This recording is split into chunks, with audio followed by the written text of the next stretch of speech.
نحمدہ ونصلی علی رسولہ الکریم اما بعد فاعوذ باللہ من الشیطان الرجیم بسم اللہ الرحمن الرحیم قال اللہ تعالی نحن نقص علیک نبأہم بالحق انہم فتیۃ آمنوا بربہم وزدناہم ہدی صدق اللہ العظیم رب اشرح لی صدری ویسر لی امری واحلل عقدۃ من لسانی یفقہوا قولی واجعل لی وزیرا من اہلی آمین یا رب العالمین۔ کل آخر میں ایک سوال کیا گیا تھا جس کے جواب سے انشاءاللہ آج ہم آغاز کریں گے کلاس کا، اور وہ سوال یہ تھا کہ قرآن مجید کے بارے میں ہم کل یہ پڑھ رہے تھے کہ ذالک الکتاب لا ریب فیہ، یہ وہ کتاب اس میں کوئی شک نہیں ہے، اور قرآن مجید کے اوپر یہ یقین کہ یہ برتر کتاب ہے، یہ نہ ہو تو ہم قرآن مجید سے استفادہ نہیں کر سکتے۔ اس ضمن میں ایک سوال یہ ہوا تھا کہ قرآن مجید کہتا ہے یہ ہدی للمتقین ہے، ہدایت ہے متقین کے لیے، تو اگر ایک شخص پہلے سے ہی متقی ہے تو وہ ہدایت حاصل کر کے پھر کیا کرے گا، وہ تو پہلے سے ہدایت یافتہ ہے۔ تو اس کو ایک طریقے سے جو بیان کیا اہل علم نے وہ یہ ہے کہ یہاں پہ جو متقی کا لفظ ہے وہ اپنے اصطلاحی معنی میں نہیں ہے یا وہ اپنے شرعی معنی میں نہیں ہے، بلکہ وہ ایک رویے اور مزاج کا ذکر ہے۔ اور وہ رویہ اور مزاج کیا ہے؟ دو طرح کی مزاجوں کو ہم کمپیریٹیولی سمجھیں گے تو شاید ہمیں زیادہ بہتر سمجھ آئے گی۔ ایک مزاج لوگوں کا ہوتا ہے کہ جب چیز سر پہ آئے گی، جب سامنے آئے گی، جب مسئلہ سامنے کھڑا ہوگا پھر دیکھا جائے گا، جو ہوگا سو ہوگا۔ وہ پہلے سے کوئی احتیاط نہیں کرتے، وہ پہلے سے زیادہ غور و فکر نہیں کرتے، بلکہ وہ اس پہ ہوتے ہیں کہ جب سر پہ پڑے گی دیکھا جائے گا، جب وقت آئے گا دیکھا جائے گا، کوئی مسئلہ نہیں۔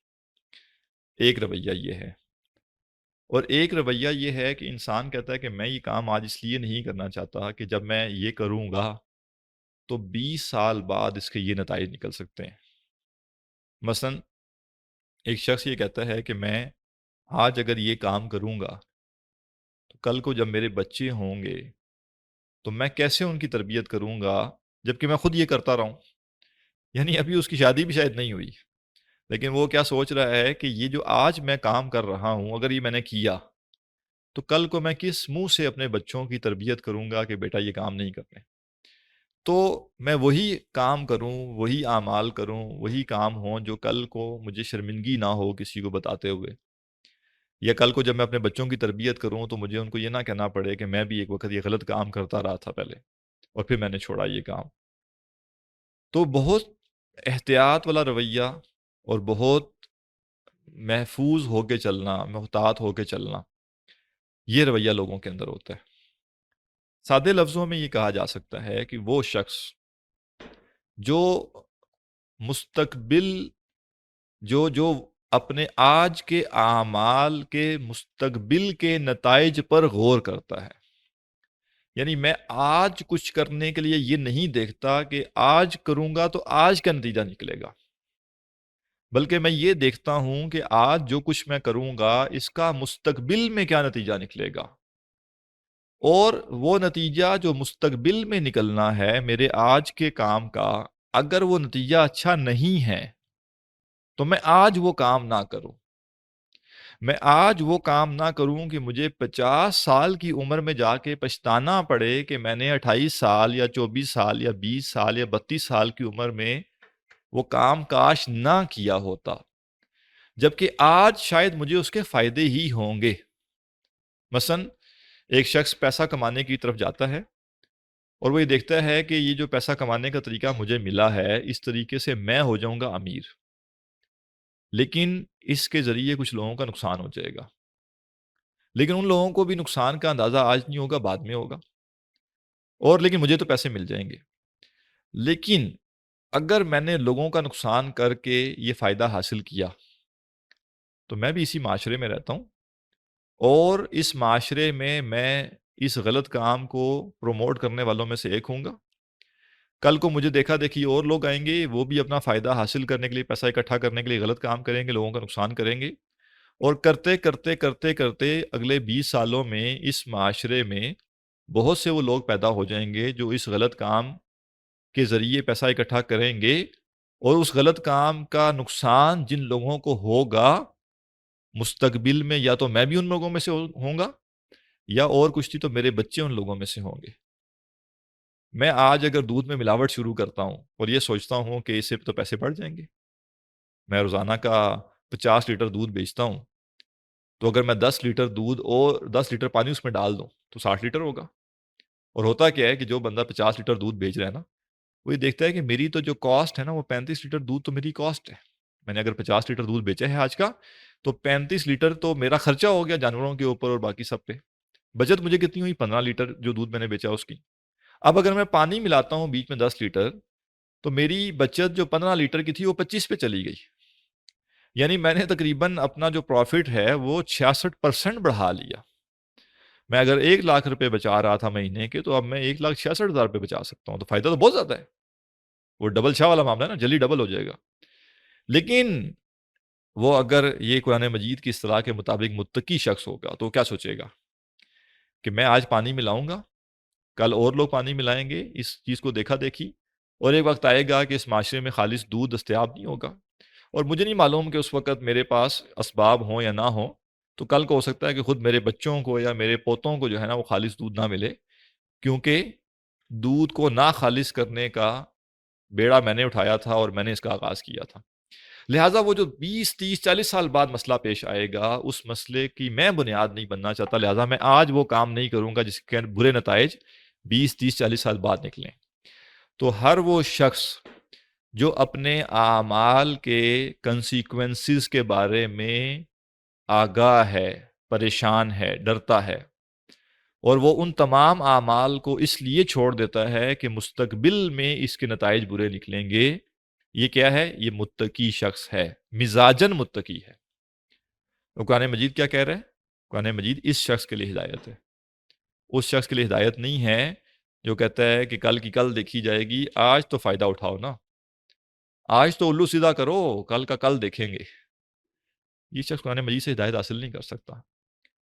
قرآن مجید جو فائدہ بتا رہا ہے وہ بھی مستقبل بعید کا ہے، اور جس نقصان سے خبردار کر رہا ہے وہ بھی مستقبل بعید کا ہے، فوراً نقد نہیں۔ تو اگر میں یہ مزاج رکھ کے بیٹھا ہوں کہ مجھے فائدہ بھی آج ہی چاہیے، اور میں صرف اس نقصان سے بچوں گا جو نقصان مجھے آج ہوگا، تو پھر قرآن مجید سے میں کیسے ہدایت حاصل کروں گا؟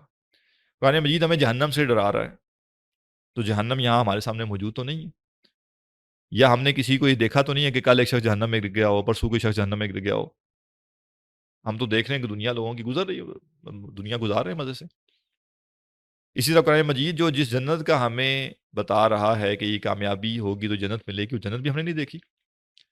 تو اگر ہم کہتے ہیں کہ نہیں، اچھائی بھی وہ کرنی ہے جس سے مجھے فوراً مستقبل قریب میں، حال میں یا مستقبل قریب میں فائدہ ہو، اور بچنا بھی صرف اس برائی سے ہے جو برائی، جس برائی کا نقصان یا اس کا وبال یا اس کی سزا مجھے فوراً ملنی ہے، تو میں پھر متقی نہیں ہوں مزاجن۔ اور جب میں پورا قرآن مجید پڑھوں گا تو میں کہوں گا کہ مجھے قرآن مجید نہ تو کوئی نقد فائدہ بتا رہا ہے، اور نہ ہی کسی فوری نقصان سے بچنے کا بتا رہا ہے۔ لہٰذا مجھے قرآن مجید سے کوئی خاص چیز بظاہر نظر نہیں آئے گی کہ جو مجھے میرے لیے انٹرسٹنگ ہو یا میرے لیے اپلیکیبل ہو۔ اس کے مقابلے میں وہ شخص جو کہتا ہے کہ نہیں، آج تو کسی نہ کسی طریقے سے میں گزار ہی لوں گا، اصل میں کوئی ایسا کام نہیں کرنا چاہتا جو کہ کل کو میرے لیے شرمندگی کا باعث ہو، کل کو مجھے پچھتانا پڑے اس کے اوپر۔ آج مشکل برداشت کرنا خیر ہے، آج میں مشکل برداشت کر لوں گا۔ جیسے آپ دیکھیں نا، دو طرح کے لوگ ہیں، ایک وہ ہیں جو تنخواہ لیتے ہیں اور مہینے میں اڑا دیتے ہیں ساری تنخواہ، گھومیں پھریں گے، کھائیں پئیں گے، اور جوانی میں تو چونکہ ان میں ذرا جان بھی تھی، وہ اگر صبر کرتے، ہمت کرتے تو برداشت بھی کر سکتے تھے، طاقت بھی تھی۔ اب جب بڑھاپا آیا اور کوئی بیماری آ گئی یا محتاج ہو گئے، تو اب بالکل وہ بجھ کے رہ جائیں گے، اور رونے والی ان کی حالت ہوتی ہے۔ ہر بندے کو بتا رہے ہوتے ہیں کہ جی بس اب کوئی آسرا نہیں ہے، جی بس اب کوئی احسان کر جاتا ہے، کوئی کچھ دے جاتا ہے تو بس ہمارا کام چل جاتا ہے۔ کیوں؟ کیونکہ جوانی میں انہوں نے کہا تھا کہ جب کل کا کل دیکھا جائے گا۔ اور کچھ لوگ ہوتے ہیں جو کہتے ہیں سمجھداری کس میں ہے؟ سمجھداری اس میں ہے کہ پیسے بچا لو، پیسے بچاؤ گے، کل بڑھاپا آئے گا، مشکل پیش آئے گی، تمہارے پاس پیسے ہوں گے تو تم اچھا گزارا کر لو گے۔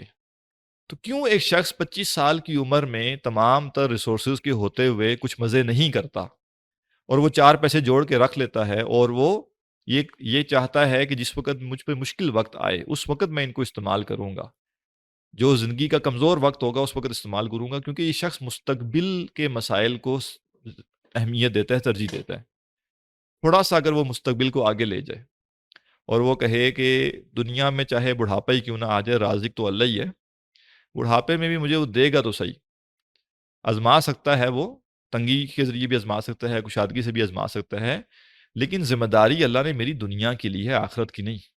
آخرت میں کہا ہے جو تم کر کے آؤ گے وہی بھگتو گے، تو میں کیوں نہ یہ کروں کہ دنیا کو میں ذرا ہلکا رکھوں، دنیا تو میں گزار لوں گا کسی نہ کسی طریقے سے، آخرت کو میں ترجیح دوں، اور آخرت کا جو فائدہ ہے اس کے لیے دنیا میں آج عمل کروں، اور آخرت کا جو نقصان ہے اس سے بچنے کے لیے میں آج محتاط ہو جاؤں۔ یہ رویہ جس شخص کا ہے وہ متقی ہے، اور قرآن مجید اس کے لیے ہر صفحے پہ رہنمائی ہے، ہر آیت میں، ہر لفظ میں اس کے لیے رہنمائی ہے کہ کیسے تم ہمیشہ ہمیشہ کے نقصان سے بچو گے، اور کیسے تم ہمیشہ ہمیشہ کے فائدے کو حاصل کر سکتے ہو، اور اتنے بڑے فائدے کو حاصل کرنا اور اتنے بڑے نقصان سے بچنے کے لیے تمہیں کیا ایک بہت چھوٹا سا عمل کرنا پڑے گا اس دنیا میں، کیا ایک بڑی سادی سی روش اختیار کرنی پڑے گی اس دنیا میں جو تمہیں اس ہمیشہ کے فائدے کو انشور کرے اور اس ہمیشہ کے نقصان سے تمہیں بچا دے۔ تو یہ ہے جی متقی ہونا، اور قرآن مجید کہتا ہے کہ ذالک الکتاب لا ریب فیہ، یہ کتاب اس میں کوئی شک نہیں، ھدی للمتقین، یہ ایسے متقین لوگوں کے لیے ہدایت ہے۔ واللہ اعلم۔ تو ہم کل یہ چیز پڑھ رہے تھے کہ قرآن مجید کو سمجھنے کے لیے شرائط کیا ہیں، فہم قرآن کے لیے شرائط کیا ہیں، چند چیدہ چیدہ شرائط جو ہیں ان کا ہم نے کل ذکر کیا تھا، جس میں ہم نے سب سے پہلے کہا کہ قرآن کو برتر کلام ماننا ہے، پھر ہم نے کہا کہ قرآن کو پڑھنے کا مقصد ہدایت کا حصول ہونا چاہیے، پھر ہم نے کہا کہ خود کو بدلنے کا عزم ہونا چاہیے، یہ کل آخری نقطہ تھا جس پر ہماری بات ہو رہی تھی۔ چوتھا نقطہ فہم قرآن کی شرائط میں سے یہ ہے کہ غور و فکر انسان کرے، پڑھتا جا رہا ہے، آگے گزرتا جا رہا ہے، پڑھتا جا رہا ہے، آگے چلتا چلا جا رہا ہے۔ بعض لوگ ہوتے ہیں نا ڈیٹا اکٹھا کرنے کا ان کو بہت شوق ہوتا ہے، یہ نوٹس بھی دے دیں جی، یہ ریفرنس بک بھی مجھے دے دیں جی، مجھے اور 4 کتابیں بتا دیں کہ میں وہ لے لوں، میں وہ پڑھوں، اور صبح سے لے کے رات تک بیٹھ کے پڑھ رہے ہوں گے، باتیں اکٹھی کر رہے ہوں گے، ہاں فلاں عالم نے یہ کہا ہے، فلاں نے یہ کہا ہے، بہت اچھی بات ہے، وسیع مطالعہ ہونا ایک اچھی بات ہے، لیکن مطالعہ در مطالعہ در مطالعہ در مطالعہ ہوتا چلا جا رہا ہے، صفحے کے صفحے دماغ میں اترتے چلے جا رہے ہیں، اور ڈیٹا اکٹھا ہوتا چلا جا رہا ہے، اور ہزاروں علماء کے نام زبانی یاد ہو گئے ہیں، اور ایک ایک آیت کے بارے میں 15 آراء زبانی حفظ کر لی ہیں، لیکن انسان یہ غور نہ کرے کہ یہ قرآن جو تھا یہ تو مجھے کچھ سمجھانے کے لیے آیا تھا نا، میں نے اس سے عبرت کیا حاصل کی ہے، میں نے غور کیا ہے کہ میری زندگی میں کیا کیا مسائل ہیں جن کا حل یہ قرآن مجھے بیان کر رہا ہے، قرآن سے میں نے نصیحت کیا حاصل کی ہے، میں نے اپنے اخلاق کو کیسے بہتر کرنا ہے، میں نے اپنے مزاج کو کیسے بہتر کرنا ہے، میں نے اپنے عمل کو کیسے بہتر کرنا ہے۔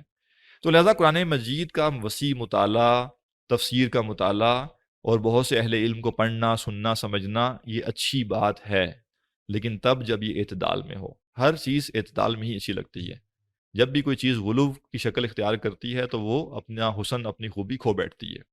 لہٰذا ہم قرآن مجید پڑھیں، اہل علم کو پڑھیں، تفسیر پڑھیں، اساتذہ سے بھی پڑھیں، لیکن ساتھ میں جو قرآن سے سمجھ آیا ہے اس پر غور بھی تو کریں، کہاں کہاں زندگی میں کوتاہی ہے، کہاں کہاں عمل کی کوتاہی ہے، کہاں کہاں عقیدے کی کوتاہی ہے، کہاں کہاں سوچ کی کوتاہی ہے، کہاں کہاں ہماری زندگی میں وہ مسائل ہیں جو کہ ہم نے اس قرآن کی روشنی میں حل کرنے ہیں۔ یہ سب سمجھنا ہم نے کیسے سمجھیں گے؟ جب ہم قرآن کو پڑھتے ہوئے ساتھ میں غور بھی کریں گے اس کے اوپر۔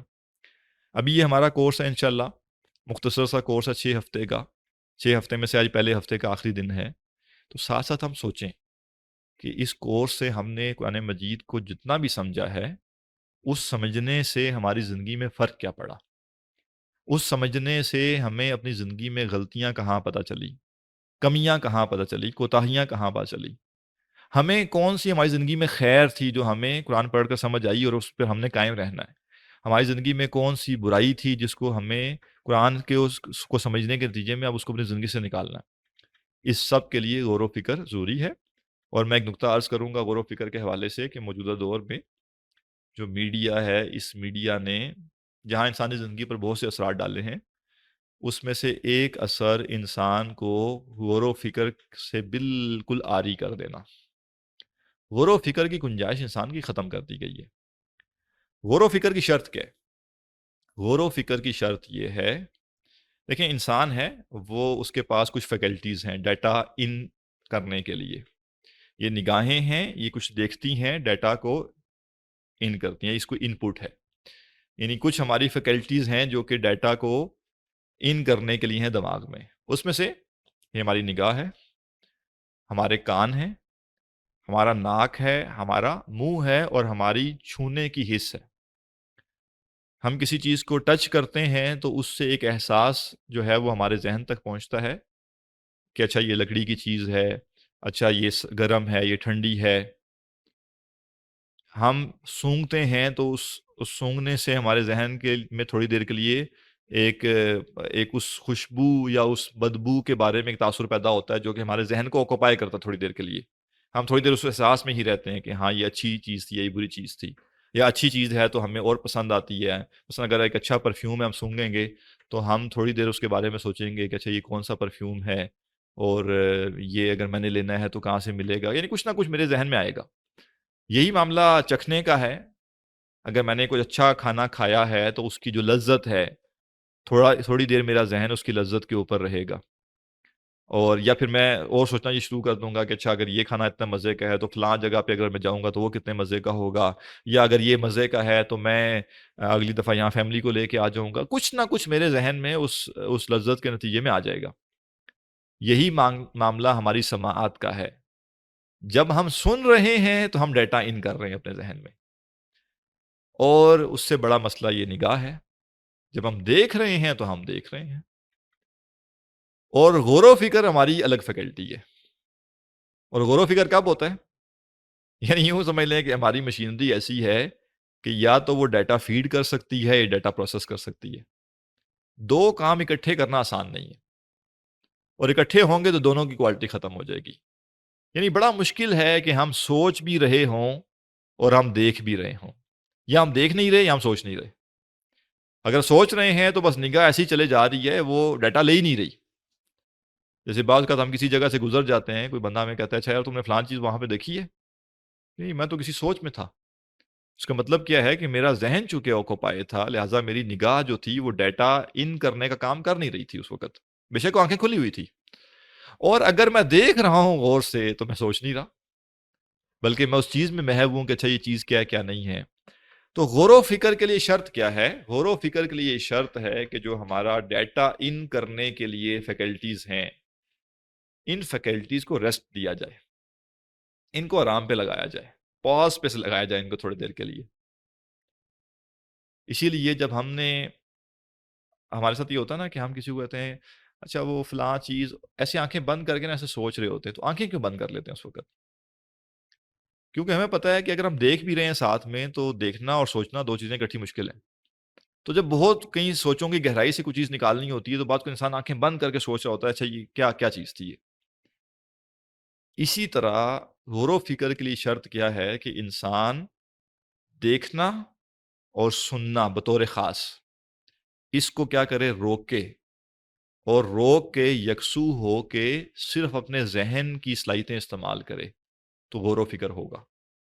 اب سوشل میڈیا نے کیا کیا، یا اس میڈیا نے کیا کیا ہمارے ساتھ، کہ باقی ساری مصروفیات ہماری محدود تھی. دفتر کا کام میں کتنا ہی کیوں نہ کر لوں، 5 بجے چھٹی کے بجائے میں 8 بجے آ جاؤں گا، 9 بجے آ جاؤں گا، آ تو جاؤں گا نا گھر پہ. جب گھر آ گیا دفتر بند ہو گیا، اور گھر آ کے بھی میں کتنی ہی دیر بات چیت کر لوں گا، کوئی نہ کوئی وقت مجھے تھوڑا سا مل جائے گا جہاں ہو سکتا ہے میں بیٹھا ہوں خاموش، اور گھر کے اندر ہوں تو کتنا ہی مشاہدہ کر لوں گا کسی چیز کا، تو میں سوچ سکتا ہوں. اب اس میڈیا نے یہ کمال کیا ہے کہ میری آنکھ کھلنے سے لے کر میری آنکھ لگنے تک میک شور کیا گیا ہے کہ میرے پاس اگر 3 سیکنڈز بھی ہیں تو وہ 3 سیکنڈ میں ڈیٹا فیڈ کرنے میں لگاؤں، نہ کہ سوچنے پہ. لہذا آنکھ کھلتے ہی انسان موبائل سے شروع کرتا ہے، میسیجز کا انبار ہے، اور ایک مخلوق تو ماشاءاللہ ایسی بھی ہے جن کے پاس واٹس ایپ وغیرہ پہ روزانہ پتہ نہیں 100 قسم کی مزاحیہ چیزیں اور پتہ نہیں کیا کچھ آ رہا ہوتا ہے، تو ان کی تو ویسی فرصت نہیں نا بیچاروں کو. ان کو تو تھوڑا سا وقت ملے گا، وہ ایک گروپ کھول کے دیکھیں گے اچھا اس میں کیا لطیفہ آیا ہے، اچھا اس میں کون سی خبر آئی ہے، اس میں کیا آیا ہے. اور اگر کچھ بھی نہیں ہے تو ہمیں واٹس ایپ اور فیس بک وغیرہ نے اور یوٹیوب نے یہ سہولت مہیا کر دی ہے کہ بھائی جان آپ کے پاس 30 سیکنڈ ہے، ہاں 30 سیکنڈ ہے، اس طرح کرو یہ ایک ریل دیکھ لو. اس ریل سے اس اپنے 30 سیکنڈ کے غور و فکر کو چھوڑو اور ڈیٹا فیڈ کرنے میں لگاؤ. لہذا ہم یہ بڑی عادت ہے، ہر ایک کی عادت ہے، ہم سب کے ساتھ یہ مسئلہ ہے. ظاہر ہے کہ ایک فتنہ ہے نا جس میں ہم مبتلا ہو چکے ہوئے ہیں، آسانی سے اس سے نکل تو نہیں سکتے. تو اگر جیسے مثلا دو لوگ آپ کسی سے ملنے گئے اور تھوڑی دیر کے لیے آپ بیٹھے ہوئے ہیں، گپ شپ ہو رہی ہے، بیل بجی ہے، وہ کہتے ہیں اچھا ایک منٹ جی میں ذرا آتا ہوں باہر سے. وہ صاحب اٹھ کے دروازہ کھولنے تک گئے، ہم نیچے سے موبائل نکالتے ہیں اور فٹافٹ ایک ریل اوپر کی، اس کے آنے تک 5-6 ریلز گزار دیتے ہیں. یا کم از کم اور کچھ نہیں، واٹس ایپ کھول لیا، اس میں سے کچھ میسج چیک کر لیے. معذرت کے ساتھ یہ ہم سب کا ہی مسئلہ ہے، اس پہ کسی نے اوفینڈ نہیں ہونا کہ میں کسی ایک بندے کا ذکر کر رہا ہوں. یہ مسئلہ ہے، مسئلے کو تسلیم کرنا مسئلے کے حل کے لیے پہلی شرط ہے. تو ہم سوچیں گے کب، غور و فکر کب کریں گے؟ اگر آنکھ کھلی موبائل کے ساتھ اور آنکھ لگی بھی موبائل کے ساتھ. اور کچھ ایسے لوگ بھی ہیں نا جو موبائل استعمال کرتے کرتے سو جاتے ہیں، یعنی ان کو صبح اٹھ کے پتہ چلتا ہے کہ میں تو موبائل یوز کر رہا تھا تو میری آنکھ لگ گئی. اور یہ ان کی بعض لوگوں کی روٹین بھی ہوتی ہے. تو لہذا غور و فکر کب آئے گا؟ غور و فکر کے لیے شرط ہے اس ڈیٹا کو ان کرنے کے لیے بریک لیں، تھوڑی سی کچھ دیر رک جائیں، ذرا تھوڑی دیر کے لیے آپ بیٹھ جائیں تسلی سے. موبائل بھی نہیں ہے، کوئی مشاہدہ بھی نہیں ہے، کوئی سماعت بھی نہیں ہے، اور غور کریں اپنی زندگی کے بارے میں. آپ نے کیا اچھا کیا، کیا برا کیا، آپ کی ذمہ داریاں کیا تھی، آپ پر لوگوں کے حقوق کیا تھے، آپ نے کتنے لوگوں کے حق ادا کیے، آپ نے کتنی ذمہ داریاں پوری کی، ذمہ داریاں پوری کرنے میں کوتاہیاں کیا کی ہیں آپ نے، اولاد کے حق میں کیا کوتاہی ہوئی ہے، والدین کے حق میں کیا کوتاہی ہوئی ہے، ازواج کے حق میں کیا کوتاہی ہوئی ہے، بہن بھائیوں کے حق میں کیا کوتاہی ہوئی ہے. تو یہ غور و فکر انسان کرے گا تو کچھ اس کو خیال آئے گا نہیں فلاں مسئلہ ہے، یہ غلط کر رہا ہوں، وہ غلط کر رہا ہوں. پھر وہ سوچے گا اچھا اس کو میں ٹھیک کیسے کروں، پھر کوئی ارادہ کرے گا، عزم کرے گا.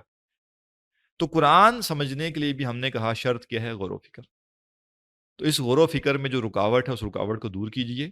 اور رکاوٹ یہ ہے کہ ہر وقت ڈیٹا فیڈ نہیں ہونا چاہیے، کچھ وقت ہمارا خالی ہو، اور خالی ہو کہ ہم اس میں غور و فکر کر سکیں. نمبر 5 فہم قرآن کی شرط، اللہ سے ہدایت کے لیے دعا کرنا. قرآن مجید کو دنیا کی کسی کتاب کے ساتھ کمپیئر نہیں کیا جا سکتا، اس پر قیاس نہیں کیا جا سکتا. دنیا میں تو کسی کتاب کو سمجھنے کے لیے آپ کسی اچھے ٹیچر کے پاس چلے جائیں گے اور اس کی کچھ اور ریلیونٹ کتابیں کھول لیں گے تو شاید بات سمجھنا آسان ہو جائے. لیکن قرآن تو براہ راست اللہ کا کلام ہے. لہٰذا اس کلام کو سمجھنے کے لیے جب تک اللہ تعالیٰ کی طرف سے خصوصی اذن نہیں ہوتا ہم اس کو نہیں سمجھ سکتے.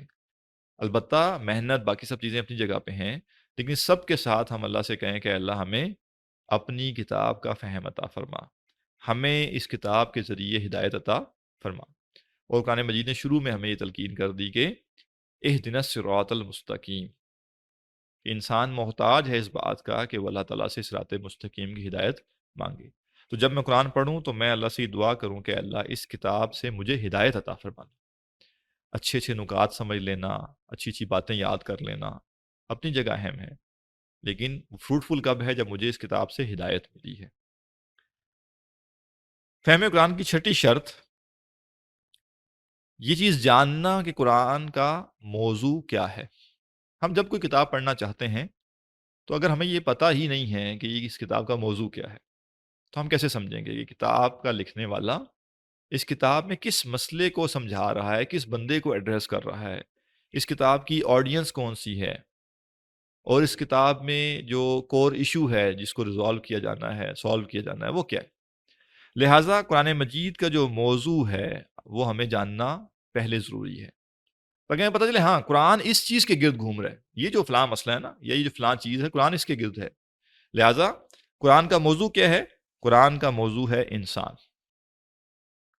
پورے قرآن مجید میں انسان کو ہی ڈسکس کیا جا رہا ہے. لیکن کیسے؟ انسان کو کیا ڈسکس کیا جا رہا ہے؟ یہ کہ انسان کی ہارٹ بیٹ کیوں تیز ہوتی رہتی ہے، یہ کہ بلڈ پریشر کے مسائل کیا ہیں، یہ کہ موٹاپا کیسے کنٹرول کرنا ہے، یہ کہ شوگر کے مرض کا کیا علاج ہے، یہ بھی تو انسان کے مسئلے ہیں نا. تو انسان موضوع ہے اگر قرآن کا، تو انسان کی کیا چیز موضوع ہے؟ تو قرآن مجید کا جو مرکزی مضمون ہے وہ یہ ہے کہ انسان کی کامیابی اور ناکامی کس میں ہے، انسان کا مقصد حیات کیا ہے، اور انسان کی کامیابی اور ناکامی کس میں ہے. اگر مجھے یہ نہیں معلوم کہ جو کتاب میں پڑھ رہا ہوں یہ مجھے میرا مقصد حیات بتائے گی اور یہ کتاب مجھے میری کامیابی کیسے ہوگی وہ بتائے گی، اور یہ مجھے بتائے گی کہ ناکامی کس چیز میں ہے، اس سے بچنا کیوں ہے، کیسے بچنا ہے، تب تک میں قرآن سے ہدایت حاصل نہیں کر سکتا۔ آج کل ایک ٹرینڈ تھوڑا سا عام ہوا ہے کہ درس قرآن تو ہوتا ہے یا قرآن کو پڑھا تو جاتا ہے، لیکن اس میں سے دلچسپ باتیں جاننے کے لیے، اور وہ بڑی مزے کی باتیں ہوتی ہیں، بندہ 2 گھنٹے بھی وہ لیکچر سنتا رہے نا تو بندہ بہت محظوظ ہوتا ہے، لیکن اس لیکچر کے آخر میں بندہ یہ سوچے کہ مجھے اس سے سمجھ کیا آیا، مجھے اس میں اپنی زندگی کو کامیاب کرنے کے لیے کیا ملا، اور مجھے اپنی زندگی کو ناکامی سے بچانے کے لیے کیا ملا۔ اگر کچھ بھی نہیں ملا تو اس کا مطلب یہ ہے کہ میں نے قرآن مجید کو اس کے اصل مقصد کے لیے نہیں پڑھا، میں نے قرآن مجید سے ایک اضافی چیز حاصل کر لی۔ قرآن مجید کا مرکزی مضمون کیا ہے؟ قرآن مجید کا مرکزی مضمون، اگین وہ شروع میں ہم نے بات کی ہے، وہی بات دوبارہ آئے گی۔ قرآن مجید کا مرکزی مضمون یہ ہے کہ انسان نے کچھ ایلیمنٹس پر فوکس کر کے کچھ مسائل پیدا کیے ہیں۔ وہ ایلیمنٹس کیا ہیں؟ انسان نے ایک تو ظاہر بینی پہ فوکس کیا۔ ظاہر بینی کیا ہے؟ کہ جو دکھتا ہے وہی سب کچھ ہے۔ تو وہ انسان جو کائنات کی حقیقت طے کرتا ہے یہ دیکھ کے کہ جو مجھے دکھ رہا ہے وہی سب کچھ ہے، وہ انسان غلطی پر ہے۔ دوسرا انسان نے کیا کیا؟ عقل پر تکیہ کیا کہ میری عقل جو سمجھتی ہے وہی حرف آخر ہے۔ اور تیسرا انسان کے ساتھ مسئلہ کیا ہوا کہ انسان نے اپنی خواہش کے آگے ہتھیار ڈال دیے۔ انسان کو لگا کہ ہر وہ شے جس کی میرے نفس سے خواہش آتی ہے وہ درست ہے۔ 3 باتیں غور کیجئے گا، 3 باتیں نوٹ کریں۔ پہلا مسئلہ کیا ہے؟ ظاہر بینی، کہ جو دکھ رہا ہے وہی حقیقت ہے۔ دوسرا مسئلہ کیا ہے؟ کہ میری عقل کو جو صحیح لگا وہ صحیح ہے، میری عقل کو جو غلط لگا وہ غلط ہے۔ اور تیسرا مسئلہ کیا ہے؟ کہ میری جو خواہش ہے، میرے اندر سے جو خواہش آ رہی ہے وہ خواہش ہمیشہ ٹھیک ہے۔ یہ 3 چیزیں ہیں جو اگر انسان کے نظریات کی بنیاد ہیں، انسان نے اپنی آئیڈیالوجی ان 3 چیزوں سے اخذ کی ہے، تو انسان نے اپنے بارے میں، خدا کے بارے میں، کائنات کے نظام کے بارے میں اور دنیا کی زندگی کے بارے میں جو نظریات قائم کیے، ان 3 بنیادوں پر، ظاہر بینی، عقل کو کل سمجھنا اور خواہش کی غلامی، وہ نظریات باطل ہیں، تباہ کن ہیں، خطرناک ہیں۔ اس وقت جس دنیا میں ہم جی رہے ہیں، اس دنیا میں جو اقوام غالب ہیں، ان اقوام نے جو زندگی کے بارے میں نظریات قائم کیے ہیں اس کی بنیادیں کیا ہیں؟ نمبر 1 ظاہر بینی، جو ڈسکور ہو گیا بس وہی سب کچھ ہے، اسی کو سامنے رکھ کے ہم دیکھیں گے جو کائنات ڈسکور نہیں ہوئی ہمیں اس کا کیا پتہ، لہٰذا ہم نے جو ڈسکور کر لیا اس کو ہم مانیں گے، جو ہم نے ڈسکور نہیں کیا ہمیں کیا پتہ وہ کیا ہے۔ لہٰذا جدید دنیا میں خدا، فرشتے، جنت، جہنم، عرش، ان کی کوئی گنجائش نہیں۔ اہل مغرب سے آپ کہیں تو وہ کہیں گے ہم نے نہ جنت دیکھی ہے نہ جہنم دیکھی ہے، لہٰذا جو ہم نے دیکھا نہیں ہم کیوں مانیں جب تک ویریفائی نہ ہو جائے۔ دوسرا آرگومنٹ وہ کیا دیں گے؟ عقل نہیں، ہماری عقل میں نہیں آتی یہ بات، چونکہ ہماری عقل میں نہیں آتی لہٰذا ہم نہیں مانیں گے۔ اور تیسرا مسئلہ ان کا کیا ہے؟ وہ تو بہت اہم ہے نا آج کل، میرا جسم میری مرضی، جو میرا دل کرے گا میں کروں گا، ٹھیک ہے، کھا لو پی لو جی لو، من کی مان۔ یہ من کی مان کیا ہے؟ یہ جو جملے ہیں، یہ جو نعرے ہیں، یہ جو ٹیگ لائنز ہیں، یہ کہاں سے آتی ہیں؟ یہ نظریات اور تہذیبوں کی عکاسی کرتی ہیں۔ لہٰذا قرآن کا مرکزی مضمون کیا ہے کہ جو نظریات انسان نے اپنے بارے میں، خدا کے بارے میں، کائنات کے بارے میں، زندگی کے بارے میں قائم کیے ہیں ان 3 بنیادوں کے اوپر وہ غلط ہے۔ صحیح نظریات کیا ہیں؟ صحیح نظریات وہ ہیں جو کہ اس وحی کی بنیاد پر ہیں، جو وحی ایک کامل ہستی کی طرف سے آئی۔ اور آپ غور کیجئے کہ یہ جو 3 بنیادیں ہیں یہ کتنی کمزور ہیں۔ اگر آج سے 1000 سال پہلے کا انسان یہ کہتا کہ جو دنیا وہ دیکھ چکا ہے وہی دنیا ہے، باقی دنیا ہے ہی نہیں، تو آج ہم اس کے بارے میں کیا سمجھتے ہیں کہ وہ کتنا بیوقوف انسان تھا۔ اس کو تو پتہ نہیں تھا کہ اتنی بڑی دنیا اور بھی باقی ہے، اتنی کہکشائیں ہیں، اتنا سب کچھ ہے۔ تو وہ انسان جو آج جو کچھ ڈسکور ہو چکا ہے اس کی بیس پہ طے کر رہا ہے کہ کل کائنات کیا ہے یا کائنات کی حقیقت کیا ہے، تو کیا 100-200 سال بعد آنے والا اس کو بیوقوف نہیں کہے گا؟ لہٰذا ہم یہ سمجھتے ہیں کہ یہ حرف آخر ہے، یہ جو اب ٹیکنالوجی آ چکی نا اس سے آگے کچھ نہیں ہونا. نہیں، ایسا نہیں ہے. آج ہم جو کچھ ایجادات ہو چکی ہیں اس کی بنیاد پر جو بڑے بڑے دعوے کر رہے ہیں کہ ماضی کے انسان کو تو کچھ پتہ ہی نہیں تھا، ہم سب کچھ جانتے ہیں، ہمارے بعد جو لوگ آئیں گے وہ کہیں گے کتنے بیوقوف آدمی تھے. آپ سوچئے کہ آج سے 100 سال بعد کچھ لوگ آئیں گے اور وہ کہیں گے کتنے بیوقوف لوگ تھے یہ 100 سال پہلے والے، ہاتھوں میں موبائل لے کے پھرتے تھے، اتنے بیچارے قدامت پسند تھے، اتنے جو ہے وہ ٹیکنالوجی میں پیچھے تھے کہ ان کو نا موبائل ہاتھ میں لے کر چلنا پڑتا تھا. ہم دیکھو اب کوئی چیز ہاتھ میں ہے ہی نہیں ہمارے. اور یہ بیوقوف لوگ جو تھے، یہ سادے لوگ جو تھے 5G کے اوپر خوش ہوتے تھے. 5G آ گئے. اب یہ جو ہم فلاں ٹیکنالوجی یاد کر چکے ہیں تو 5G اس کے پیچھے کیا ہے؟ تو یہ ٹیکنالوجی تو جتنی ایڈوانس ہوگی ایسے ہی ہوگا کہ اگلا انسان پچھلے انسان کے بارے میں ہی سمجھے گا. تو وہ ہستی جو کل کائنات کو جانتی ہے اسی کا بتایا ہوا سب سے درست ہوگا نا. انسان تو ایوالو ہوتا رہے گا ہمیشہ، اس کا تو مشاہدہ بڑھتا رہے گا. تو انسان کیسے طے کر سکتا ہے کہ جو میرا مشاہدہ ہے وہ کامل ہے اور اس کی بنیاد پہ میں نے صحیح نظریات قائم کر لی ہیں؟ تو یہ بنیاد ٹھیک نہیں ہے.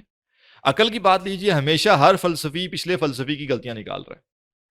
ہر زمانے میں جو فلسفی آتا ہے وہ کہتا ہے پچھلے فلسفی سے یہ غلطیاں ہوئی ہیں، اس کے نظریے میں یہ خامیاں تھی. کیونکہ کیا ہے، پچھلا فلسفی بھی عقل کی بنیاد پہ بات کر رہا تھا، یہ فلسفی بھی عقل کی بنیاد پہ بات کر رہا ہے. لہٰذا ہر فلسفی پچھلے فلسفی کی نفی کر رہا ہے.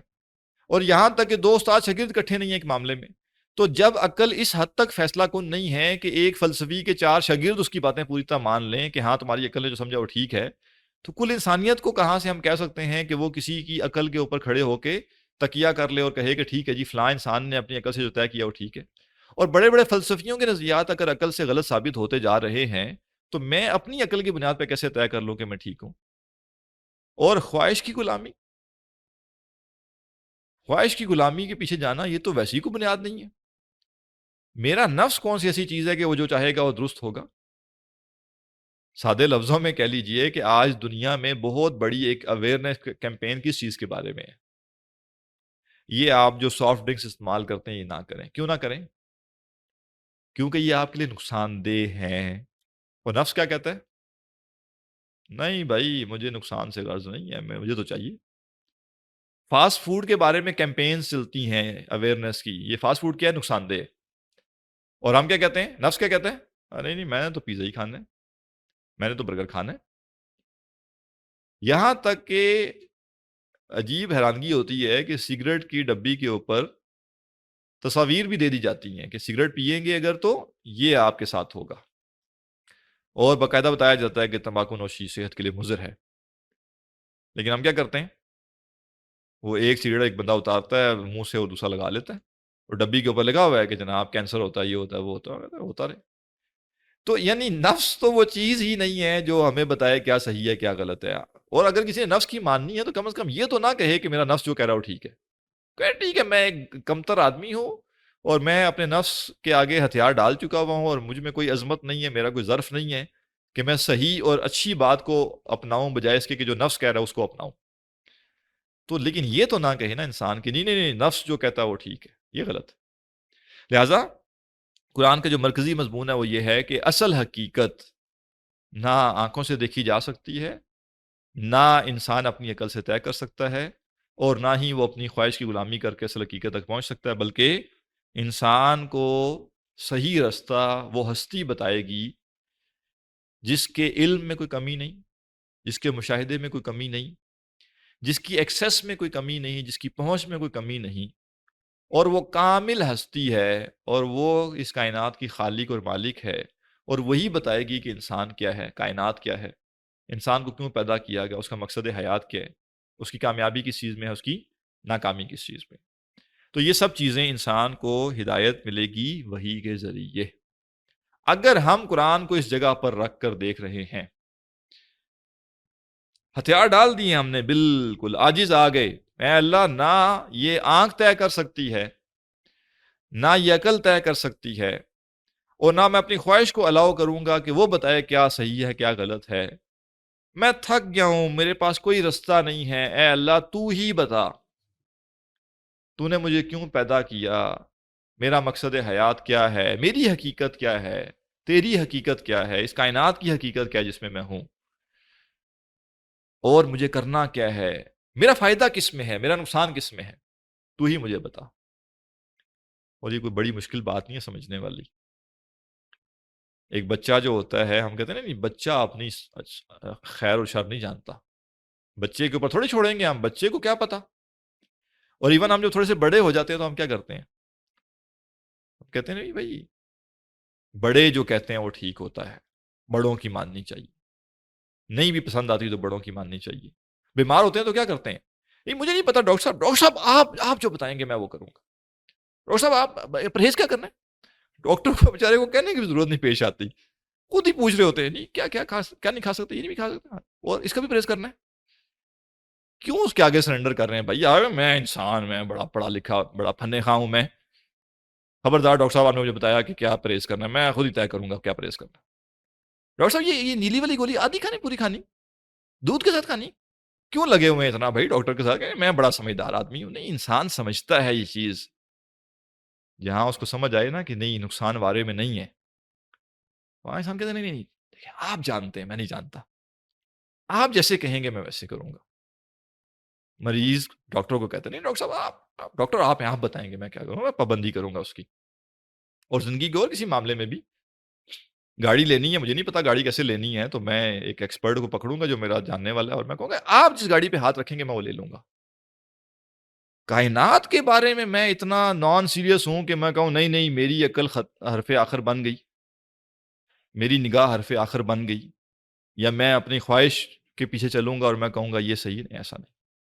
لہٰذا یہ سب چیزیں درست نہیں ہیں۔ یہاں پہ فہم قرآن کی چند بنیادی شرائط ہم نے الحمدللہ مکمل کر لی۔ اب ہم آتے ہیں سورہ کہف کے تعارف کی طرف۔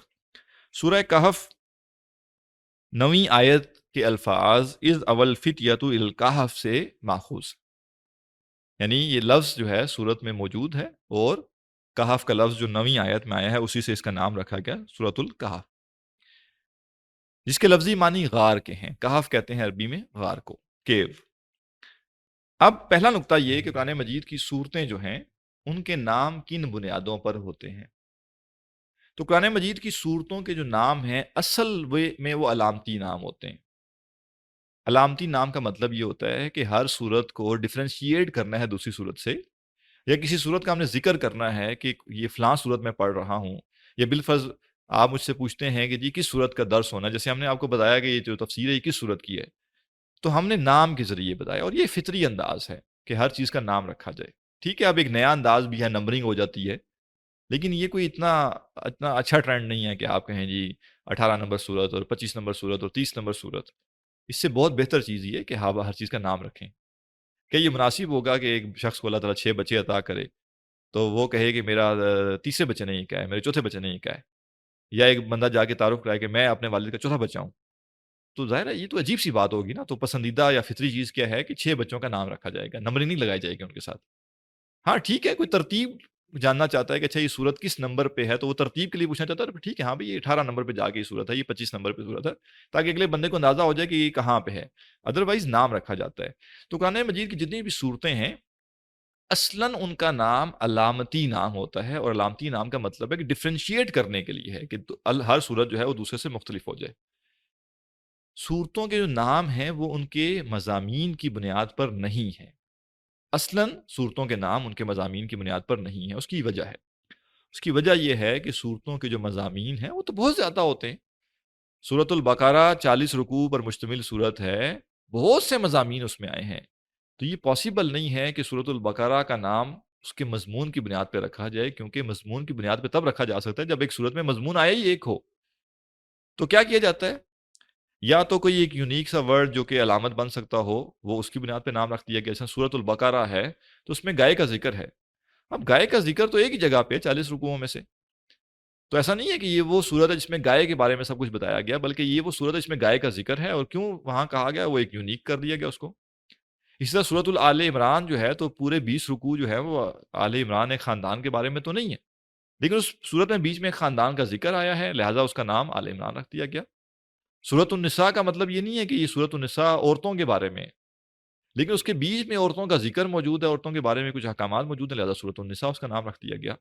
تو قرآن مجید کی اکثر صورتوں کے جو نام ہیں وہ علامتی ہیں. علامتی سے مراد یہ ہے کہ وہ لفظ اس صورت میں استعمال ہوا ہوتا ہے لیکن وہ اس کا موضوع نہیں ہوتا، وہ اس کا ٹاپک نہیں ہوتا. اور ریزن کیا ہے؟ کیونکہ ہر صورت کے مضامین بہت سارے ہیں. ایک صورت 10 15 20 25 مضامین پر مشتمل ہے اور کسی ایک مضمون کو اس کی ہیڈنگ نہیں بنایا جا سکتا.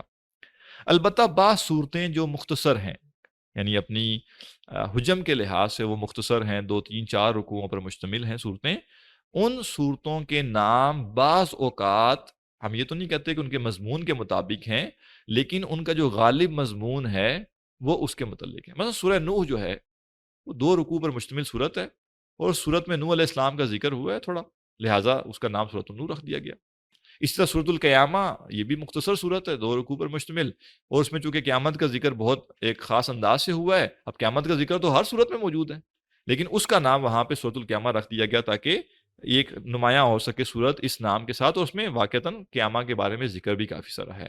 لیکن ایسی صورتیں چند ہیں، چند صورتیں، اور وہ مختصر صورتیں ہیں جن کا نام ان کے مضمون سے بھی کافی حد تک میچ کرتا ہے، لیکن وہ صورتیں صرف اس مضمون پر پر جو ہے وہ مشتمل نہیں ہیں. محدود وہاں تک نہیں ہے کہ سورہ قیامہ میں قیامہ کے علاوہ کچھ نہیں آیا. نہیں، سورہ قیامہ میں ایمانیات کا ذکر بھی ہے اور چیزوں کا ذکر بھی ہے. اسی طرح سورہ نوح میں بھی اور چیزوں کا ذکر ہے، صرف نوح علیہ السلام کے واقعات بیان نہیں ہوئے. اسی طرح سورہ یوسف کے اندر بہت سے حکمت کے موتی ہیں، لیکن چونکہ یوسف علیہ السلام کا ذکر تھوڑا تفصیل سے اس کے اندر ہوا ہے لہذا اس کا نام سورہ یوسف رکھ دیا گیا. یہی معاملہ سورۃ الکہف کا ہے کہ یہ جو صورت ہے یہ 12 رکوع پر مشتمل ہے، اور یہ 12 کے 12 رکوع اصحاب کہف کے بارے میں یا کسی غار کے بارے میں نہیں ہے. البتہ چونکہ وہ ایک یونیک سا واقعہ ہے جو اس صورت میں ذکر ہوا ہے لہٰذا اس کا نام سورہ کہف رکھ دیا گیا. سورہ مریم آپ دیکھیں، حضرت مریم کا نام تو قرآن مجید میں بہت سی جگہوں پر آیا ہے لیکن ایک صورت کو ان کے نام کے ساتھ ایسوسیٹ کر دیا گیا. تو یہ صورتوں کے ناموں کی بنیاد ہے، اور یاد رکھنے کے لیے، ڈفرینشیٹ کرنے کے لیے ہم ان ناموں کے ذریعے جو ہے وہ سمجھتے ہیں. تو لہٰذا یہ صورتوں کے نام کی بات ہو گئی. اب اس صورت کے فضائل جو ہیں وہ احادیث میں بیان ہوئے ہیں، اور چونکہ وہ تھوڑے زیادہ ہیں آج کی نشست میں وہ ہم مکمل نہیں کر پائیں گے، تو انشاءاللہ اگلی نشست میں ہم فضائل بھی دیکھیں گے احادیث کی روشنی میں اس صورت کے کیا ہیں. اور ہم کوشش کریں گے، چونکہ یہ ہمارا پہلا اس طرح کا کورس ہے، تو ہم ساتھ میں نا کچھ علمی معاملات بھی ڈسکس کرتے جائیں. جیسے میں نے آپ کو صرف صورت کا نام نہیں بتایا بلکہ یہ بتا دیا کہ صورتوں کے نام کن بنیادوں پر ہوتے ہیں. اور اسی طرح جو ہے جب ہم صورت کی فضیلت دیکھیں گے تو ہم دیکھیں گے کیا قرآن مجید کی تمام صورتوں کے فضائل احادیث میں آئے ہیں کہ نہیں آئے، اور اگر سب کے نہیں آئے تو کن صورتوں کے فضائل آئے ہیں. تو کچھ گفتگو اصولی بھی انشاءاللہ ہو جائے گی، وہ انشاءاللہ آپ کو فہم قرآن میں آگے بھی مدد دے گی. جب آپ مزید قرآن مجید پڑھیں گے تو یہ اصول آپ کو وہاں بھی فائدہ دیں گے. تو آج کے لیے اتنا کافی ہے. سوال ہو آپ کا کوئی تو آپ کر سکتے ہیں.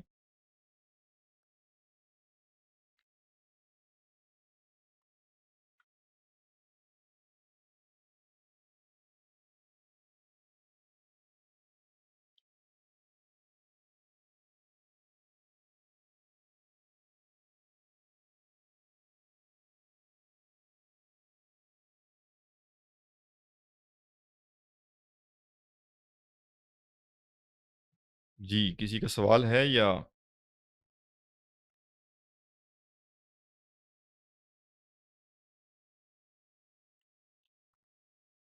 ٹھیک ہے، میرا خیال سوال نہیں ہے کسی کا، پھر آج ہم اسی پہ اختتام کرتے ہیں. وعلیکم السلام. جی الحمدللہ.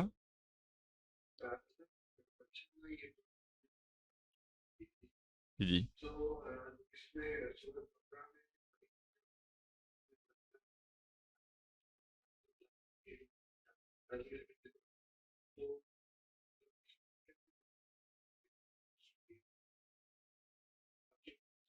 جی، اہم سوال ہے کہ ایک طرف ہم کہہ رہے ہیں کہ عقل بنیاد نہیں بن سکتی انسان کو کائنات کی حقیقت بتانے کے لیے، اور دوسری طرف قرآن مجید کہتا ہے کہ تم عقل استعمال کیوں نہیں کرتے.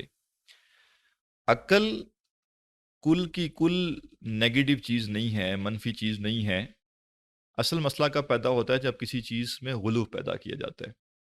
ہر چیز ایک خاص کام کے لیے بنائی گئی ہے اور وہ اس سے وہی کام لیا جائے تو وہ مفید رہتی ہے. جیسے ظاہر ہے اگر مختلف طرح کا اسلحہ ایجاد ہوا ہے تو جو پستول ہے وہ کسی اور کام کے لیے ہے، جو مشین گن ہے وہ کسی اور کام کے لیے ہے، جو ٹینک ہے وہ کسی اور کام کے لیے ہے. ٹھیک ہے، تو اب میں چاہوں کہ جو کام ٹینک کا ہے وہ میں پستول سے کر لوں تو میں نہیں کر سکتا، اور اگر کوئی کہے کہ جناب آپ پستول سے یہ ٹینک والا کام نہیں کر سکتے، اس کا یہ مطلب نہیں کہ پستول کسی کام کا بھی نہیں ہے، نہیں، پستول اپنی جگہ پہ ایک کام کا ہے، اس سے ایک خاص طرح کا ٹارگیٹ جو ہے وہ ہٹ کیا جا سکتا ہے۔ عقل کا مسئلہ یہ ہے کہ عقل محدود ہے، اور عقل کا دوسرا مسئلہ یہ ہے کہ عقل ناقص ہے، یعنی عقل ہر چیز کو نہیں سمجھ سکتی، اس کا یہ مطلب نہیں ہے کہ کسی چیز کو بھی نہیں سمجھ سکتی، لیکن ہر چیز کو نہیں سمجھ سکتی۔ اور عقل ناقص ہونے کا مطلب یہ ہے کہ عقل جب بھی کوئی نتیجہ نکالے گی تو ضروری نہیں ہے کہ وہ نتیجہ درست ہی ہو، کیونکہ وہ ناقص ہے نا، انکمپلیٹ ہے، تو جب وہ نتیجہ نکالے گی تو وہ اپنی اس انکمپلیٹ صلاحیت کی بیس پر نکالے گی، لہذا کبھی وہ نتیجہ ٹھیک ہوگا، کبھی وہ غلط ہوگا۔ اب دین ہمیں کیا کہتا ہے؟ دین ہمیں کہتا ہے کہ عقل کی ایک لمٹ ہے، عقل کی ایک ڈومین ہے، آپ اس ڈومین کے اندر عقل کو استعمال کریں، یہ پسندیدہ بات ہے، یہ اچھی بات ہے، اور اس ڈومین میں عقل کا استعمال نہ کرنا غلط ہے، لیکن اس کا ہرگز مطلب یہ نہیں ہے کہ پھر ہم عقل کو اس کی ڈومین سے باہر نکال دیں۔ سادے لفظوں میں ایک مثال عرض کرتا ہوں، ابھی ہم سب لوگ یہاں جمع ہیں اور سورۃ الکہف کی تفسیر ہم پڑھنا چاہتے ہیں، لیکن کیا میں ابھی آپ کو میڈیکل کی ایڈوائس دوں گا تو آپ میری ایڈوائس قبول کریں گے؟ یقیناً آپ ہرگز نہیں کریں گے۔ کیوں نہیں کریں گے؟ میں آپ کو کہتا ہوں جی آپ کو مجھ پہ شک ہے، میں اچھا آدمی نہیں ہوں، آپ مجھے کیا گزر سمجھتے ہیں، آپ کہیں گے بھائی جان آپ جذباتی نہ ہوں، آپ کی ایک ڈومین ہے، آپ اپنی ڈومین میں رہ کے بات کریں گے، ہم سنیں گے، لیکن جو ہی آپ اپنی ڈومین سے نکلیں گے ہم کہیں گے آپ جتنے اچھے نیک جو مرضی ہوں، اپنی ڈومین میں آپ کی ویلیو ہے، ڈومین سے باہر نکلیں گے تو آپ کے پاس اس کا علم نہیں ہے۔ ایسے ہی عقل جتنی مرضی اہم ہو، وہ اپنی ڈومین میں اہم ہے، ڈومین سے جو ہی وہ باہر نکلے گی تو ہم کہیں گے کہ یہ اب جو ہے وہ غلو ہے، یہ نہیں درست۔ غلطی انسان کی یہ نہیں ہے کہ اس نے عقل استعمال کی، غلطی یہ ہے کہ اس نے عقل سے وہ معاملات طے کرنے کی کوشش کی جو کہ عقل کے بس کے نہیں تھے۔ کائنات کی حقیقت عقل سے نہیں پہچان سکتے آپ، اسی طرح خدا کی حقیقت آپ عقل سے نہیں پہچان سکتے، انسان اپنی حقیقت بھی عقل سے طے نہیں کر سکتا۔ اللہ تعالیٰ نے کیا کیا؟ وحی کیوں نازل کی؟ وحی اس لیے نازل کی کہ وہ چیزیں جو بیونڈ ریشنلٹی ہیں ان کو وحی کے ذریعے بتایا جائے، اور پھر عقل کیا کرے؟ عقل وحی کے بیان کردہ معاملات کو سمجھنے کے لیے استعمال کی جائے، غور و فکر کے لیے استعمال کی جائے۔ لہٰذا عقل کی ڈومین یہ ہے جس کے بارے میں قرآن کہتا ہے کہ تم غور کیوں نہیں کرتے، تم سمجھتے کیوں نہیں۔ اب قرآن مجید نے ایک دلیل دی ہے، اور وہ دلیل عقلی دلیل ہے، لیکن میں اس پہ غور ہی نہیں کرنا چاہتا، میں کہتا ہوں نہیں جناب، باپ دادا نے جو کہا ہے میں وہی مانوں گا، تو اس پہ قرآن کہتا ہے کہ تم عقل سے کام کیوں نہیں لیتے۔ یا قرآن نے ایک ایسی بات کہی ہے جو میری عقل بھی ویریفائی کر رہی ہے کہ ہاں یہ بات ٹھیک ہے، بالکل یہ بات درست ہے، لیکن میں کہتا ہوں نہیں میرا قبیلہ تو یہ نہیں مانتا، یا میرے قبیلے کے مفاد میں تو یہ نہیں ہے، تو میں نہیں مانتا اس کو، تو قرآن کہتا ہے عقل کیوں استعمال نہیں کرتے، عقل استعمال کرو۔ لیکن کچھ اور معاملات میں جہاں پہ عقل کفایت نہیں کرتی قرآن مجید، وہاں کیا کہتا ہے؟ ایمان لاؤ، غیب پر ایمان لاؤ۔ اب غیب پر ایمان انسان عقل سے کیسے لائے گا؟ میری عقل کیسے یہ مانے کہ ہاں جی میں عقل سے پہلے طے کروں ہر چیز اور پھر میں مانوں؟ جنت اور جہنم کو ہم عقل سے نہیں، اللہ کے بیان کردہ قرآن کے ذریعے مانتے ہیں۔ اور بڑے سادے لفظوں میں سمجھانے کے لیے عرض کروں گا، ویسے اس کے اوپر ہمارا ایک پورا تفصیلی کورس الگ سے ہے جس میں علم کی حقیقت کے اوپر ہم کافی تفصیل سے بات کرتے ہیں اور علم کے ذرائع کو اسٹیبلش کرتے ہیں۔ کہ مجھے یہ بتائیے کہ جتنے لوگ بھی اس وقت کلاس میں موجود ہیں، بالفرض ہم کہیں کہ سب کے پاس دو دو تین تین پی ایچ ڈیز ہیں، سب پی ایچ ڈیز کر کے بیٹھے ہیں اور سب نے فلاسفی میں اور ریشنلٹی میں پی ایچ ڈیز کی ہیں۔ اس وقت میں جس کمرے میں موجود ہوں، اس کمرے میں کیا ہو رہا ہے یہ آپ کیسے جانیں گے؟ یہ آپ اپنی فلاسفی کی پی ایچ ڈی سے نہیں جان سکتے، اس کے لیے آپ کو خبر چاہیے، نیوز چاہیے، اور وہ نیوز کون دے گا؟ جو یہاں موجود ہے۔ آپ کال کریں گے کسی بندے کو جو یہاں موجود ہے، آپ اسے بتائیں گے، پوچھیں گے ہاں بتائیں یہ جو کمرہ ہے جہاں پہ ہم بیٹھ کے کلاس کر رہے ہیں، اس کمرے میں کیا ہو رہا ہے، کون موجود ہے کون نہیں ہے؟ آپ یہاں عقل استعمال نہیں کریں گے، بلکہ آپ کو پتہ ہے کہ یہ علم مجھے خبر کے ذریعے آئے گا۔ ہاں عقل آپ یہ استعمال کریں گے کہ خبر لینی کس سے ہے، اور آپ عقل استعمال کر کے یہ طے کریں گے کہ جو خبر دینے والا ہے اس کی بات پہ میں ریلائی کر سکتا ہوں کہ نہیں، لیکن یہاں کی معلومات آپ تک خبر کے ذریعے پہنچے گی۔ یہی قرآن مجید کا بیان ہے کہ جنت اور جہنم تمہاری عقل اور تمہارے مشاہدے سے بیونڈ ہیں۔ تو جن ہستیوں نے وہ دیکھا ہوا ہے اس کو، جن ہستیوں کو اس کا علم ہے ان کے ذریعے تمہیں پتہ چلے گا کہ جنت کیسی ہے اور جہنم کیسی ہے، اور انسان کی حقیقت کیا ہے اور کیا نہیں ہے۔ جیسے ہم کہتے ہیں نا کہ جس نے یہ گھڑی بنائی ہے، جس نے یہ لیپ ٹاپ بنایا ہے، جس نے یہ کیمرہ بنایا ہے، وہی بتائے گا کہ اس کیمرے کی اصل حقیقت کیا ہے۔ میں کتنا ہی عقل مند کیوں نہیں ہوں، لیکن مجھ سے زیادہ ریلائبل بات کس کی ہے؟ جس نے اس کو بنایا ہے۔ تو اللہ تعالیٰ فرماتا ہے کہ میں خالق ہوں نا، میں بتاؤں گا کہ تمہاری حقیقت کیا ہے، تو تم اپنی عقل کا استعمال ضرور کرو، لیکن اپنی عقل کو میرے بتائے ہوئے سے اوپر نہ لے کے جاؤ، بلکہ اس کے تابع رکھو۔ تو جب عقل وحی کے تابع ہے وہ پسندیدہ ہے، اس کا استعمال نہ کرنا غلط ہے۔ جب عقل وحی کو سپرسیڈ کرے گی، اس کے اوپر آنے کی کوشش کرے گی، تو پھر ہمیں دین بتاتا ہے کہ یہ عقل صحیح نہیں ہے، یہ آپے سے باہر ہو گئی ہے، اس کو واپس کنٹرول میں لانا ہے۔ جی بلال صاحب۔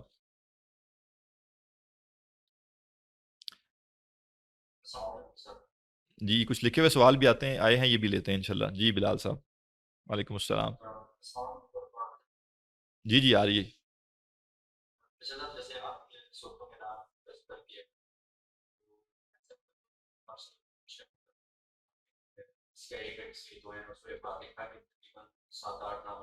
جی جی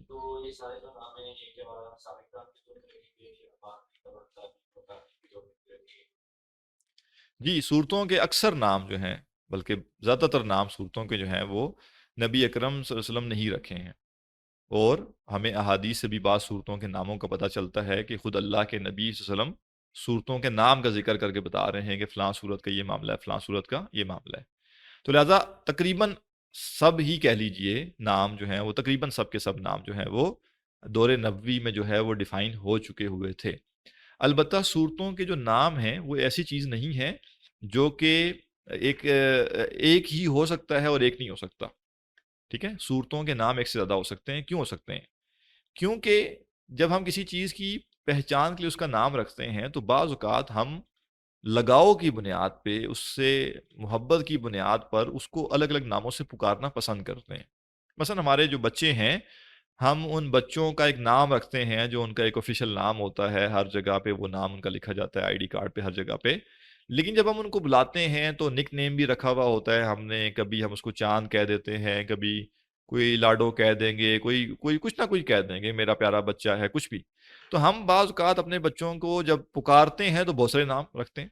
یہی معاملہ قرآن مجید کی صورتوں کا بھی ہے، اور ایون عرب جو ہے ان کا مزاج یہ تھا کہ ان کے گھوڑوں کے کئی کئی نام ہوتے تھے، ان کے اونٹوں کے کئی کئی نام ہوتے تھے، کیونکہ جس چیز سے وہ لگاؤ رکھتے تھے اس کی پھر وہ نام بہت زیادہ رکھتے تھے، اس کو مختلف طریقوں سے پکارا جائے۔ تو قرآن مجید کی صورتوں کا بھی یہی معاملہ ہے، اور خاص طور پہ اسی لیے جو سورۃ الفاتحہ ہے، تو سورۃ الفاتحہ کے سب سے زیادہ نام ہیں، اور اس کے ایون 25 نام بھی ذکر کیے گئے کہ سورہ فاتحہ کے 25 نام ہیں۔ تو یہ 25 نام کا مطلب نہیں ہے کہ یہ سب نام دور نبوی میں رکھ دیے گئے تھے، بلکہ الفاتحہ اس کا سٹینڈرڈ نام ہے، یہ دور نبوی میں موجود تھا، اور دور نبوی میں ہی اس کے اور نام بھی رکھے گئے، جیسا کہ الکافیہ ہے، الشافیہ ہے، اور اسی طرح جو ہے رقیہ ہے۔ یہ نام بھی اللہ کے نبی صلی اللہ علیہ وسلم نے ہی بتائے ہیں۔ ایون قرآن مجید نے اس کو کہا کہ یہ قرآن العظیم ہے، تو بتایا گیا کہ سورہ فاتحہ جو ہے یہی قرآن العظیم بھی ہے، اور یہی سبع من المثانی بھی ہے۔ لیکن زیادہ تر صورتیں جو ہیں ان کا ایک ہی نام ہے، اور وہ جو سٹینڈرڈ نام ہے وہی کنٹینیو ہوا ہے آگے۔ چند صورتوں کے نام دو دو بھی ہیں، اور کچھ صورتوں کے نام دو سے زیادہ بھی ہیں، لیکن سورہ فاتحہ وہ صورت ہے جس کے کوئی 25 کے قریب نام اہل علم نے ذکر کیے ہیں۔ تو میرے میں زیادہ تر سوال شاید اس سورہ فاتحہ اس کے نام کے حوالے سے تھے صورت کے، تو میں نے عرض کر دیا کہ صورت کے جو نام ہیں، ہر صورت کا جو نام ہے وہ تقریباً سب نام اللہ کے نبی صلی اللہ علیہ وسلم کے دور میں ہی رکھے گئے تھے۔ البتہ صحابہ یا بعد کے اہل علم کسی بھی صورت کا ایک اضافی نام رکھ سکتے ہیں، لیکن ریپلیس نہیں کر سکتے۔ یعنی آج کوئی شخص یہ نہیں کہہ سکتا کہ سورہ بقرہ کو ہم فلاں نام دیں گے، اور اس نام دینے کا مطلب یہ کہ اس کو سورۃ البقرہ نہیں کہا جائے گا، یہ نہیں ہو سکتا۔ البتہ یہ ہو سکتا ہے کہ مضامین کی بنیاد پر یا کسی بھی بنیاد پہ کوئی شخص اس کا ایک نام اور ایڈ کر دے کہ جی ہاں اس صورت میں چونکہ یہ مضمون بھی آئے ہیں تو یہ بھی اس کا ایک نام رکھا جا سکتا ہے، اس میں کوئی مذائقہ نہیں ہے، لیکن سٹینڈرڈ نام اپنی جگہ پہ باقی رہے گا۔ جی ایک سوال ہے کہ کیا فہم اور تدبر کی شرائط مختلف ہیں؟ اس کی وضاحت کیجیے۔ بالکل مختلف ہیں۔ فہم کہتے ہیں ایک بنیادی سمجھ کو، اور تدبر کہتے ہیں گہری سمجھ کو۔ تو فہم کی جو شرائط ہیں اور تدبر کی شرائط ہیں اس میں یقیناً کچھ فرق ہوگا، ضروری نہیں ہے کہ ساری الگ الگ ہوں گی، یعنی اخلاص وہاں بھی چاہیے، کچھ چیزیں وہاں بھی چاہیے، لیکن تدبر کی شرط جو ہے وہ یہ ہے کہ انسان کے پاس وہ علم ہو جس کی بنیاد پہ تدبر کر سکتا ہو. تدبر بلا علم نہیں ہوتا، علم کے ساتھ ہوتا ہے. تو میں نے جب گہرائیوں میں جانا ہے، سادے لفظوں میں، جیسے کسی پانی کی سطح پہ تیرنا اور اس پانی کی گہرائی میں غوطہ زنی کرنے میں فرق ہے. اگر میں کسی پانی کی سرفس پہ تیر سکتا ہوں، اس کا یہ مطلب نہیں ہے کہ میں غوطہ بھی لگا کے اس کی گہرائی تک جا سکتا ہوں. غوطہ لگانے کے لیے مجھے پھر کچھ اضافی قسم کے اکوپمنٹس چاہیے ہوں گے، اضافی قسم کی صلاحیت بھی چاہیے ہوگی. تو قرآن مجید پہ تدبر کا معاملہ بھی یہ ہے کہ تدبر اصلاً وہ شخص کر سکتا ہے جو قرآن مجید کی جو بنیادی تعلیمات ہیں ان کو جان چکا ہے، اور گہرائی میں جاننے کے جو لوازمات ہیں وہ اس کے پاس ہیں. اور بلا علم تدبر جو ہوگا اس میں ہو سکتا ہے انسان کہیں گمراہی کی طرف نکل جائے، اس کو یہ پتہ بھی نہ چلے، اس کو لگے کہ میرے ذہن میں بڑا یونیک نقطہ آیا ہے، لیکن وہ یونیک نقطہ ٹھیک بھی ہے کہ نہیں یہ اس کو کیسے پتہ چلے گا. تو اسی لیے قرآن مجید کی تفسیر جو ہے، تفسیر تدبر کے ساتھ ہی ہوتی ہے. تو تفسیر قرآن کی شرائط الگ ہیں اور قرآن کو سمجھنے کی شرائط الگ ہیں. جی کوئی اور سوال ہے؟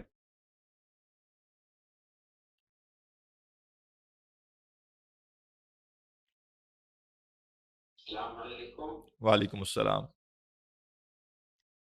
جی میرا سوال یہ ہے کہ صورتوں کے ایک سے زیادہ نام رکھے گئے ہیں اور آپ فرما رہے ہیں کہ اسٹینڈرڈ نام ایک ہی ہے. جی تو پوری دنیا میں جو قرآن مجید چھاپے جاتے ہیں جی اس کے اندر ایک اسٹینڈرڈ نام چلتا ہے یا اس میں بھی جی پرابلم ایک ہے؟ دو صورتیں ایسی ہیں جن کے نام جو ہیں وہ عرب دنیا جو ہے اور جو عجمی دنیا ہے ان کے ہاں الگ الگ ہیں، لیکن وہ دونوں کے ہاں دونوں تسلیم شدہ نام ہیں، اس میں کوئی اختلاف نہیں ہے. مثلا سورہ بنی اسرائیل جو ہے اور سورہ اسراء، اس کے دونوں نام ہیں. اور یہ دونوں نام جو ہیں وہ دور نبوی سے چلے آ رہے ہیں. تو کچھ لوگ اس کو سورۃ الاسراء زیادہ کہہ دیتے ہیں، کچھ لوگ اس کو سورۃ البنی اسرائیل کہہ دیتے ہیں. چونکہ دونوں نام دور نبوی سے چلے آ رہے ہیں لہٰذا اس کے اندر کوئی ترجیح قائم کرنے کی ایسی بنیاد نہیں ہے، تو دونوں نام موجود ہیں. تو آپ عرب دنیا جو ہے وہاں مصحف دیکھیں گے تو وہاں پہ الاسراء لکھا ہوگا. یہ ہمارے ہاں جو مصحف عثمانی میں ہوتا ہے اس میں جو ہے وہ آپ کو بنی اسرائیل لکھا ہوا ملے گا. اسی طرح جو ہے وہ ایک صورت اور ہے غالباً سورہ مومن ہے، اس کے دو نام ہیں اس طرح سے. لیکن باقی تقریباً سب صورتوں کا سٹینڈرڈ نام ایک ہی ہر جگہ ہوتا ہے، البتہ اضافی نام ہمیں تفاسیر میں مل جاتے ہیں. اچھا جی سوالات جو جی ہیں، بہت کیا آپ کراچی میں اس طرح کے سیشنز ارینج کر سکتے ہیں؟ جی بالکل کر سکتے ہیں، بس آپ ہوسٹ بنیں اور آپ ہمیں موقع دیں تو انشاءاللہ. بصیرہ انسٹیٹیوٹ جو ہے یہ پورا ارادہ رکھتا ہے لاہور اور کراچی میں جلد از جلد کیمپس کھولنے کا. البتہ بصیرہ جو ہے یہ امریکہ کی فنڈنگ سے نہیں چلتا، یہ پاکستان کی جو عوام کے ہی کچھ لوگ ہیں جن کے اندر یہ احساس ہے کہ ہمیں قرآن کی تعلیم کو عام کرنا چاہیے، وہی جب جڑتے ہیں تو اس کے ریسورسز اکٹھے ہوتے ہیں اور پھر ہم اس کام کو آگے بڑھاتے ہیں. تو الحمدللہ یہاں پنڈی اسلام آباد میں بہت سارے ساتھی ہیں، انہوں نے مل کے کافی ساری چیزیں سنبھالی ہوئی ہیں. تو اب جب ہمیں لاہور اور کراچی میں کچھ لوگ ملیں گے جو کہ کہیں گے کہ جی ہاں ہم اس کار خیر میں شامل ہونا چاہتے ہیں اور ہم کچھ انتظامات کرنا چاہتے ہیں، تو انشاءاللہ ہم اس کو پھر لاہور اور کراچی میں بھی لے کر جائیں گے. اور کوشش ہماری یہ ہے کہ ہم جلد لے کر جائیں، لیکن شرط یہی ہے کہ وہاں پہ جو ریسورسز ہیں وہ ہونے چاہیے. تو اگر کوئی اس میں انٹرسٹڈ ہو تو وہ بالکل ہماری انتظامیہ کے ساتھ رابطہ کر سکتا ہے اور انشاءاللہ ہم دیکھ سکتے ہیں اس چیز کو. امید ہے سب سوال پورے ہو چکے ہیں، تو آج ہم اسی پہ اکتفا کرتے ہیں. سبحانک اللہم و بحمدک، نشہد ان لا الہ الا انت، نستغفرک و نتوب الیک.